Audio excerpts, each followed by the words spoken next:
Yo, what up, everybody? I hope all is well, man. This is Chris with That Square Sports Podcast. And with that being said, we're going to do the Cleveland Browns and they're going to do the draft grades. If you see your team, bro, go ahead. Just go look for them, and I'll tell you what their grade is in the draft. With that being said, Cleveland, I'm a Texans fan. So honestly, I want to say thank you, Cleveland, for taking Deshaun Watson off of our hands. But I also think this is a redemption season for him. And with that being said, I have a couple of picks that I like by y'all, and a couple of picks I was like, nah, not so much. Starting with, of course, obviously your first pick, Michael Hall Jr. out of Ohio State at defensive tackle at pick 54. I think that you guys could have gotten Gabe Hall, Dwayne Carter, just really not. Michael Hall was really not a guy I fell in love with. Maybe he'll work well in you guys' system because you guys do have one of the great defenses in the league where you can kind of bring people in and you don't really have to emphasize the fact that pretty much in short, it's not really like you have a true weakness on your defense because everybody's pretty good at their positions. I'm not going to lie about that on the Browns defense. But I understand that you guys probably just wanted to get a depth pick here. Not a right away starter, a guy you could have in a quick rotation to ease into the NFL, which is fine. Which is fine. I understand that. I'm not going to be mad at that. I mean, you were limited with the picks that you had. I get that, but just with Dwayne Carter being on the board, and Gabe Hall being on the board, I just like those two guys that fit your system even better. That's just me.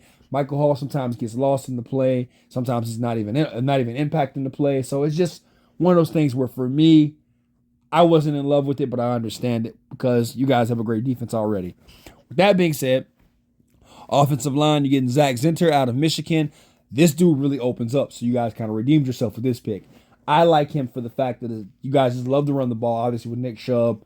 I don't know if Hunt's still there, but whoever your backup running back is.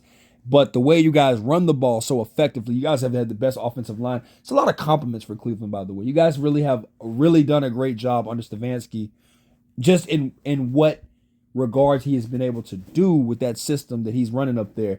So that offensive line is already great. Adding more to that, he's a guy that comes in right away. You don't have to start him because your offensive line is great. But if you do, you won't miss a beat. He can open up the lanes. He can pull, play center, can play guard. I like him for all those reasons right then and there. And I think it's really a steal because he just really has great awareness and good feet, good pocket protection. I don't think you guys missed on this guy. Now, this is where I really had a great time with you guys on this one.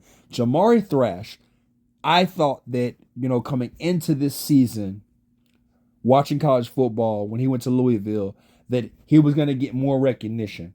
And he didn't really, but he was truthfully the number one receiver at Louisville. And this is where I think that a lot of scouts kind of missed him because he's 6'1", undersized, about maybe 180 pounds at best. He's not, and his speed doesn't break away, right? Obviously, right? But that's the funny thing about it. It's the difference between in-game speed and just regular speed, right? So Jamari Thrash is going to be a perfect fit for your offense. And the reason why I say that is with Jerry Jeudy now being over there, hopefully he pans out. He kind of resurrects his career. And then adding, obviously having Amari Cooper there. You guys really have, and Njoku obviously across the middle or, in the small areas of the checkdowns. Having Jamari Thrash, he's one of those guys that could play literally all three in the receiver position, the X, the Y, the Z. However you want to line him up, he can do it all because he's been a do-it-all type receiver from Georgia State to Louisville. He's done what he's needed to do in those areas as a wide receiver. And I am pretty much firm believer in the fact that he can really blend exceptionally well in this offense with the Browns. I'm about to say Bengals. I know y'all gonna get mad at that. With the Browns, though, I do think that he does blend very well. Can get open, create separation, great route runner.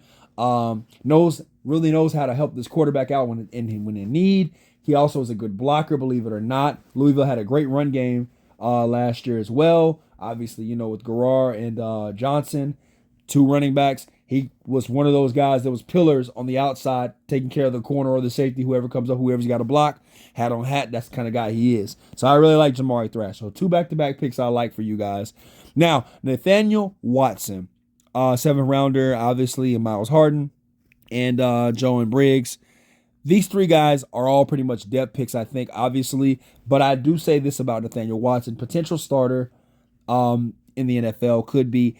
I think at Mississippi State, he kind of was not utilized in the right system. But like I said, you guys have such a great defense that you can bring these other players in and they don't have to start right away. They can just learn from everybody there, kind of rotate them in and out, 30% playing time halfway throughout the season. Just get them that taste of the NFL so that way they can potentially become the starters and, the second gen to your defense, which is kind of what obviously is 7th to 6th round picks players are.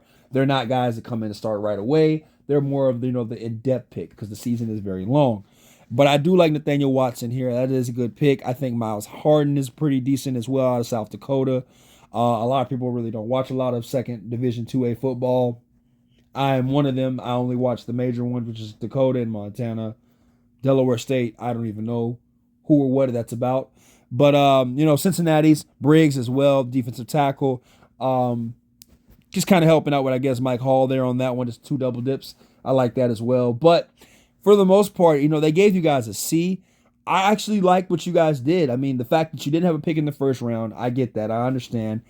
But what you did have in those later rounds, this day 2, you kind of stepped it up, obviously, because you had the picks in the capital and the kind of way the draft was falling. You guys are pretty blessed at corner. You guys are pretty blessed at, edge rusher. So why not go ahead and take a stab at D-line? And then, of course, you're really blessed at offensive line. So I understand that. And receiver now adding, Jamari Thrash with the Cooper and the Jerry Jeudy. You got some explosive guys that can really make some ish happen in these games. And, of course, Deshaun Watson, if he decides to come back, when he comes back this year, it's going to probably be better because he's not going to be forced to play with a hurt shoulder. He's actually had some time to rest. Or if you guys keep Joe Flacco was cool too. Oh, man, yeah. But look, it's all love here, man. Let me guys know what you think in the comments. With that being said, peace. Have a good day.